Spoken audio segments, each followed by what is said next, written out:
പ്രശാന്തേട്ടാ, RSS Mohan Bhagwat ശരിക്കും പറഞ്ഞു കഴിഞ്ഞാൽ മാതൃകയാക്കേണ്ട ഒരു നേതാവാണ് അദ്ദേഹം. അദ്ദേഹത്തിൻ്റെ മാതൃകാപരമായിട്ടുള്ള ഒരു നിലപാട്, ഒരു അഭിപ്രായം പുറത്തു വന്നിരിക്കുന്നത്. രാമക്ഷേത്രം എല്ലാ സ്ഥലത്തും തിരയാൻ വേണ്ടി പോകരുത് എന്നാണ് അദ്ദേഹം പറയുന്നത്. വർദ്ധിച്ചു വരുന്ന ക്ഷേത്ര മസ്ജിദ് തർക്കങ്ങളാണല്ലോ നമ്മുടെ നാട്ടിലിപ്പം നടക്കുന്നത്. അതിൽ വലിയ ആശങ്കയും ദുഃഖവും അദ്ദേഹം രേഖപ്പെടുത്തുകയാണ്. രാമക്ഷേത്രം കുത്തിപ്പൊക്കാനാണ് പല ഹിന്ദു തീവ്രവാദികളും ശ്രമിച്ചുകൊണ്ടേയിരിക്കുന്നത്. അവർ സ്വയം ഹിന്ദു നേതാക്കന്മാരാണെന്ന് ചമയുകയാണെന്നാണ് RSS ചീഫിന്റെ മോഹൻ ഭാഗവതിന്റെ നിലപാട്. അദ്ദേഹം അങ്ങനെയാണോ പറഞ്ഞത്? അതെ, അങ്ങനെയാണ് പറഞ്ഞത്. അതിനകത്ത് അങ്ങനെ വ്യാഖ്യാനിക്കാം. കാരണം ആരാണ് ആ രീതിയിൽ നിരന്തരമായിട്ട് ഇതിന്റെ അടിയിൽ ക്ഷേത്രങ്ങൾ ഈ തപ്പിക്കൊണ്ടേയിരിക്കുന്നത്? അവരെ വേണമെങ്കിൽ ഹിന്ദു വർഗീയവാദികളെന്ന് വിളിക്കാം. അദ്ദേഹത്തിന്റെ പ്രസംഗം കിട്ടിയിട്ടുണ്ട്, ഞാനത് വായിച്ചു. അദ്ദേഹം പൂനെയിൽ ഒരു സംഘടന സംഘടിപ്പിച്ച ഇന്ത്യ വിശ്വഗുരു എന്ന് പറഞ്ഞൊരു ടോക്കിലാണ്, അങ്ങനെ ഒരു പ്രഭാഷണ പരമ്പരയുടെ ഭാഗമായിട്ടാണ് അദ്ദേഹം സംസാരിച്ചത് എന്നാണ് കിട്ടുന്ന വിവരം. അതായത് അദ്ദേഹം പറയുന്നത് ഈ നമ്മുടെ രാജ്യം മുന്നോട്ട് പോവുകയാണ്, വലിയ സാമ്പത്തികമായ അഭിവൃദ്ധിയൊക്കെ പ്രാപിക്കുകയാണ്, ദാരിദ്ര്യം കുറയുന്നു, തൊഴിലില്ലായ്മ കുറയുന്നു, അങ്ങനെ കുറേ നേട്ടങ്ങളുണ്ട് നമുക്ക്. അപ്പോൾ ആ നേട്ടങ്ങളുടെ ശോഭ കെടുത്താനായിട്ട് ഇത്തരം തർക്കങ്ങളെ ഉപയോഗപ്പെടുത്തരുത്, എല്ലാവരും അത് മനസ്സിലാക്കണം എന്നാണ് അദ്ദേഹം മുന്നോട്ട് വെക്കുന്നത്. അദ്ദേഹം പറയുന്നു, രാജ്യത്തെ ചലിപ്പിക്കുന്നത്, രാജ്യത്തെ നിയന്ത്രിക്കുന്നത്, രാജ്യത്തെ നയിക്കുന്നത് ഭരണഘടനയാണ്. ആ ഭരണഘടന അനുസരിച്ച് എല്ലാവരും പ്രവർത്തിക്കണം. അല്ലാതെ ഔറംഗസീബിനെ മാതൃകയാക്കരുതെന്നാണ് അദ്ദേഹം പറയുന്നത്. കാരണം ഔറംഗസീബിന്റെ ഭരണകാലത്താണ് ഈ ക്ഷേത്രങ്ങൾ തകർത്ത് മസ്ജിദുകൾ പണിയാൻ വലിയ തോതിൽ ശ്രമം നടന്നത് എന്ന് അദ്ദേഹം ചൂണ്ടിക്കാട്ടും. അതുപോലെ തിരിച്ച് ഇപ്പോൾ നമ്മളെ നാട്ടിലുള്ള പള്ളികൾ മുഴുക്കെ പിന്നെ അതിൻ്റെ എല്ലാം പുറകിൽ ഒരു അമ്പലമുണ്ട് എന്ന് പറഞ്ഞൊരു തർക്കത്തിന് നിൽക്കരുത് എന്നാണ് അദ്ദേഹം പറയുന്നത്. അല്ലെങ്കിലും വളരെ പണ്ട് തൊട്ടേ RSSന്റെ നിലപാട് അയോധ്യ, മധുര, കാശി ഈ 3 ക്ഷേത്രങ്ങൾ തിരിച്ച് അത് ഹിന്ദുത്വത്തിൻ്റെ അഭിമാന സ്തംഭങ്ങളാണ്, തൂണുകളാണ്, അത് തിരിച്ചു കിട്ടണം എന്നുള്ളതാണ് അവരുടെ ആവശ്യം. അല്ലാതെ അവരെല്ലാ പള്ളികളുടെയും പ്രാചീനമായ പള്ളികളുടെ പുറകെ പോയി അത് തപ്പുന്നില്ല. പക്ഷേ ഇപ്പോൾ അത് പ്രത്യേകിച്ച് ഉത്തരേന്ത്യയിൽ വലിയ തോതിൽ ഈ പഴയ ചില മസ്ജിദുകൾ മുമ്പ് ക്ഷേത്രമായിരുന്നു എന്നുള്ള ഇത് വരുന്നുണ്ട്. അത് അജ്മീറിനെതിരെ വന്നു, സംഭാലിൽ വന്നു, ഇങ്ങനെയൊക്കെ ഉള്ളത് വന്നു. അപ്പോൾ അത്തരം അത് ചില ആൾക്കാർ അദ്ദേഹം ചൂണ്ടിക്കാണിക്കുന്ന ഒരു കാര്യം ന്യായമാണ്. അത് ശ്രദ്ധിച്ചോ ആ കാര്യം? അതായത് അദ്ദേഹം പറയുന്നു, കാലാകാലങ്ങളായി ഈ രാമക്ഷേത്രം അയോധ്യ പ്രക്ഷോഭം BJPയെ അധികാരത്തിൽ എത്തിച്ചു, അതുകൊണ്ട് മറ്റു ചില മസ്ജിദ് തർക്കങ്ങളും ഞങ്ങൾ ഉന്നയിച്ച് ഞങ്ങൾ അധികാരത്തിലെത്തും എന്ന് പറഞ്ഞ് ചില ഹിന്ദു നേതാക്കൾ, ചില ഹിന്ദു നേതാക്കളെയാണ് അദ്ദേഹം പറയുന്നത്. ഇങ്ങനെയാണ് പറയുന്നത്, അയോധ്യയിൽ രാമക്ഷേത്രം നിർമ്മിച്ചതിന് ശേഷം ചില വ്യക്തികൾ അത്തരം പ്രശ്നങ്ങൾ ഉയർത്തുന്നു, അവർ ഹിന്ദുക്കളുടെ നേതാക്കളാകാൻ ശ്രമിക്കുന്നുവെന്ന് മോഹൻ ഭാഗവത് വിമർശിച്ചു. വ്യത്യസ്തമായ വിശ്വാസങ്ങൾക്കും പ്രത്യയശാസ്ത്രങ്ങൾക്കും എങ്ങനെ യോജിപ്പോടെ പോകാനാകും എന്നതിന് ഇന്ത്യ ഒരു മാതൃകയാണെന്നും ഈ പൂനെ പരിപാടിയിൽ തീർച്ചയായിട്ടും അദ്ദേഹം പറഞ്ഞ അതാണ്. അതായത് ചില ആൾക്കാർ ഇതിനെ രാഷ്ട്രീയമായ നേട്ടം കൊയ്യാൻ വേണ്ടി, ലാഭം കൊയ്യാൻ വേണ്ടി ഇതിനെ കരുവാക്കുന്നു എന്നാണ് അദ്ദേഹം പറഞ്ഞത്. അതായത് ഈ മസ്ജിദ് അമ്പലം തർക്കം ഇത് നമുക്ക് നല്ലതല്ല, ഇത് അവസാനിപ്പിക്കേണ്ടതാണ്. ലോകത്ത് വിവിധ വിശ്വാസങ്ങളുള്ള, വ്യത്യസ്തമായ വിശ്വാസങ്ങളുള്ള, വ്യത്യസ്തമായ ആചാരങ്ങൾ പിന്തുടരുന്ന, വ്യത്യസ്തമായ ഭാഷകൾ സംസാരിക്കുന്ന, വേഷങ്ങൾ ധരിക്കുന്ന, വ്യത്യസ്തമായ ഭക്ഷണം കഴിക്കുന്ന ആൾക്കാർക്ക് ഒരുമിച്ച് ജീവിക്കാം, സൗഹാർദ്ദത്തോടുകൂടി, ഐക്യത്തോടുകൂടി ഒരുമിച്ച് ജീവിക്കാമെന്നുള്ളതിൻ്റെ ഏറ്റവും നല്ല ഉദാഹരണമാണ് ഇന്ത്യ എന്നാണ് അദ്ദേഹം മുന്നോട്ട് വെക്കുന്നത്. അത് ശരിയാണ്, അദ്ദേഹം പറയുന്ന ആ വാദം ശരിയാണ്.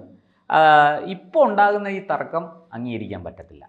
ഇത് അപ്രതീക്ഷിതമായിട്ട് ഉയരുകയാണ്. ഇങ്ങനെയല്ല, നമ്മളിങ്ങനെയൊന്നും ചിന്തിച്ചിട്ടില്ല, RSS ഇങ്ങനെയൊന്നും ചിന്തിച്ചിട്ടില്ല, RSSന്റെ പേരും പറഞ്ഞ ആരും ഇത് മുതലെടുക്കാൻ വരണ്ട എന്ന് അദ്ദേഹം വ്യക്തമായിട്ട് പറയുന്നുണ്ട്.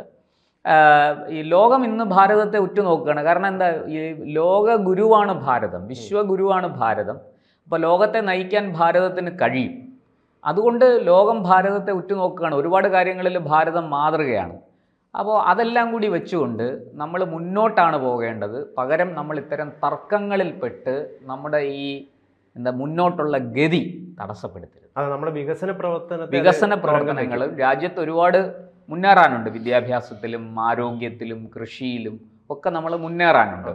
അപ്പോൾ അദ്ദേഹം പറയുന്ന ആ മുന്നേറ്റത്തിന് വിഘാതമാണ്, തടസ്സമാണ് ഇത്തരം തർക്കങ്ങൾ. അതുകൊണ്ട് ദയവ് ചെയ്ത് ഇത്തരം തർക്കങ്ങളിലേക്ക് പോകരുത്. ഇതിനെ രാഷ്ട്രീയമായിട്ട് ലാഭം കൊയ്യാനുള്ള ഒരു മാർഗമായിട്ട്, ഒരു പദ്ധതിയായിട്ട് ഇതിനെ കാണരുത്, അതിലേക്ക് ശ്രമിക്കരുത് എന്ന് കർശനമായിട്ട് അദ്ദേഹം പറയുന്നു. അദ്ദേഹം പറയുന്നുണ്ട്, ഈ മുഗൾ ഭരണകാലത്ത് അവസാന നാളുകളിൽ 1857 ആ സമയത്തൊക്കെയാണല്ലോ ബ്രിട്ടീഷുകാർ ഇവിടെ അങ്ങ് കടന്നു കയറുന്നത്. അപ്പോൾ ആ കാലത്ത് ഈ അവസാനത്തെ മുഗൾ രാജാവായ ബഹാദൂർ ഷാ അദ്ദേഹം പശുവിനെ കൊല്ലുന്നത് നിരോധിച്ചിരുന്നു.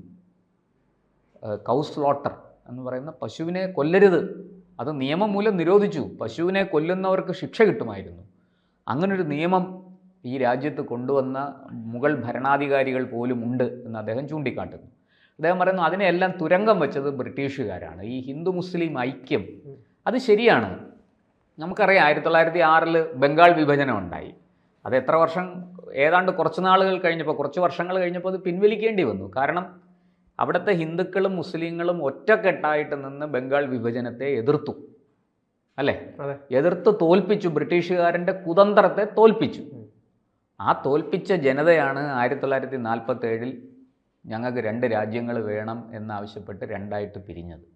അപ്പോൾ ബ്രിട്ടീഷുകാർക്ക് ഏത് മർമ്മത്തിൽ അടിക്കണമെന്ന് മനസ്സിലായി ആ മർമ്മത്തിൽ പിടിച്ചടിച്ചു. അത് തടയാൻ നമ്മുടെ രാജ്യത്തെ സ്വാതന്ത്ര്യ സമരത്തിന് നേതൃത്വം കൊടുത്ത നേതാക്കൾക്ക് സാധിച്ചില്ല. 1910-ലും 11-ലും ഒക്കെ ഈ വിഭജനതന്ത്രം പാളിപ്പോയ ബ്രിട്ടീഷുകാർക്ക് 1947 വിജയിക്കാൻ പറ്റി എന്നുള്ള അതീവ ദുഃഖകരമായൊരു സത്യം നമ്മുടെ രാജ്യത്ത് ഇപ്പോഴും അവശേഷിക്കുകയാണ്. ഇതൊരു ശരിക്കും പറഞ്ഞു കഴിഞ്ഞാൽ RSS ചീഫിൻ്റെ മോഹൻ ഭാഗവതിൻ്റെ ഈ ഒരു നിലപാട് എന്ന് പറയുന്ന അഭിപ്രായം എന്ന് പറയുന്നത് എല്ലാ ഇന്ത്യക്കാരും സ്വീകരിക്കേണ്ട, എനിക്ക് അതിനകത്ത് തെറ്റൊന്നുമില്ല. അദ്ദേഹം വളരെ മാതൃകയാക്കാൻ പറ്റുന്ന ഒരു ഉപദേശമാണ്, അല്ലെങ്കിൽ ഒരു പ്രഭാഷണമാണ് അവിടെ നൽകിയത്. അത് തീർച്ചയായിട്ടും എല്ലാവരും ആലോചിക്കണം. ഇത് 2 കൂട്ടരും, ഒരു കൂട്ടർ അവരുടെ പ്രാചീന കാലത്തുണ്ടായിരുന്ന ആരാധനാലയങ്ങൾ നഷ്ടപ്പെട്ട അവരുടെ പിന്മുറക്കാരാണ്. മറ്റൊരു കൂട്ടർ അത് പരിണാമം വരുത്തി, രൂപമാറ്റം വരുത്തി അതിനെ ഇന്ന് അവരുടെ പ്രാർത്ഥനാലയമാക്കി ഉപയോഗിച്ചുകൊണ്ടിരിക്കുന്നവരാണ്. ഈ 2 പേരും ഒരു മേശയ്ക്ക് ചുറ്റും ഇരുന്ന് സംസാരിച്ച് ഈ വിഷയത്തിൽ പ്രശ്നങ്ങൾ, തർക്കങ്ങൾ പരിഹരിക്കണം. ശരിക്കും അതാണ് വേണ്ടത്. മോഹൻ ഭാഗവത് ഒരു നല്ല നിർദ്ദേശമാണ് മുന്നോട്ട് വച്ചിരിക്കുന്നത്. സർസംഘചാലക് അദ്ദേഹം തീർച്ചയായിട്ടും മാന്യനും നല്ല വിദ്യാഭ്യാസമുള്ളയാളും നല്ല ഉൾക്കാഴ്ചയുള്ളയാളും ദീർഘദൃഷ്ടിയുള്ളയാളും ഒക്കെയാണ്. മാത്രമല്ല രാജ്യത്തിൻ്റെ പൊതുവായ നന്മ, RSS എപ്പോഴും അങ്ങനെയാണ്, രാഷ്ട്രം ആണ് ആദ്യം, ആദ്യത്തെ പരിഗണന രാഷ്ട്രത്തിനാണ്. അത് കഴിഞ്ഞിട്ടേ മറ്റെല്ലാ കാര്യങ്ങളെയും കുറിച്ച് അവർ ചിന്തിക്കൂ. ഈ മോഹൻ ഭാഗവതിൻ്റെ ഈ അഭിപ്രായത്തെ നമുക്ക് മറ്റൊരു രീതിയിൽ വ്യാഖ്യാനിക്കാൻ വേണ്ടി സാധിക്കും. അതായത് മുസ്ലിം ഫണ്ടമെന്റലിസ്റ്റുകൾ എങ്ങനെയാണോ പ്രവർത്തിക്കുന്നത് ആ രീതിയിൽ ഇന്ത്യയിലെ ചില ഹൈന്ദവ നേതാക്കൾ പ്രവർത്തിച്ചു കഴിഞ്ഞു കഴിഞ്ഞാൽ അത് വലിയ അപകടം, അവരെയും ഹിന്ദു തീവ്രവാദികൾ എന്ന് സ്വാഭാവികമായിട്ടും ആളുകൾ വിളിക്കപ്പെടുന്ന അതാണ്. അതുകൊണ്ട് എല്ലാ മസ്ജിദുകളുടെയും ചോട്ടില് ദയവ് ചെയ്തിട്ട് ക്ഷേത്രം തെരയരുത്. അങ്ങനെ തെരഞ്ഞു കഴിഞ്ഞ് കഴിഞ്ഞാൽ ഈ നേതാക്കന്മാരെയും അവരുടെ അനുയായികളെയും ഹിന്ദു തീവ്രവാദികൾ എന്നൊരു വിളിപ്പേരിലേക്കാണ് എത്തിച്ചേരുക. അപ്പം ദയവ് ചെയ്തിട്ട് അത്തരം ആളുകൾ ഈ മോഹൻ ഭാഗവതിന്റെ വാക്കുകളെ ശ്രദ്ധാപൂർവം സാഗൂതം കേൾക്കുക എന്നൊരു കാര്യം കൂടി അതിലുണ്ട്. ശരിക്കും മാതൃകാപരമായിട്ടുള്ളൊരു അഭിപ്രായം തന്നെയാണ് അദ്ദേഹം പങ്കുവെച്ചത്. ഒരു സെമിറ്റിക് മത സ്വഭാവ രീതിയിലേക്ക് ഹിന്ദു തീരരുത് എന്നുകൂടി അതിൽ കൃത്യവും വ്യക്തവുമായിട്ട് പറയുന്നുണ്ട്. കാലാകാലങ്ങളായിട്ട് ഹാർമണിക്ക് വേണ്ടിയിട്ട്, അല്ലെങ്കിൽ സൗഹാർദ്ദത്തിന് വേണ്ടിയിട്ടാണ് ഇന്ത്യ എന്നും നിലകൊണ്ടിരുന്നത്. ലോകത്തിന് ആ ഒരു മാതൃകയാണ് നമ്മൾ നൽകേണ്ടത്. അവരെ എല്ലാവരെയും സ്വീകരിച്ച നാടാണ് ഭാരതം. ആരെയും ഇവിടുന്ന് വെറും കൈയോടെ മടക്കി അയച്ചില്ല, ആരെയും ആട്ടിപ്പായിച്ചില്ല, എല്ലാവർക്കും അഭയം കൊടുത്ത നാടാണ്. അപ്പോൾ ആ സംസ്കാരം നമ്മൾ കാണിക്കണം എന്നാണ് RSS സർസംഘചാലക് ഇപ്പോൾ അദ്ദേഹത്തിൻ്റെ പ്രഭാഷണത്തിൽ കൂടെ ശക്തവും വ്യക്തവുമായ ഭാഷയിൽ പറഞ്ഞിരിക്കുന്നത്. ഇത് രാജ്യത്ത് എല്ലാവർക്കും മാതൃകയാക്കാവുന്ന ഒരു കാര്യമാണ്. തീർച്ചയായിട്ടും അതിലേക്ക് എല്ലാവരുടെയും ശ്രദ്ധ പതിയണമെന്ന് ഈ അവസരത്തിൽ നമുക്ക് പറയാം.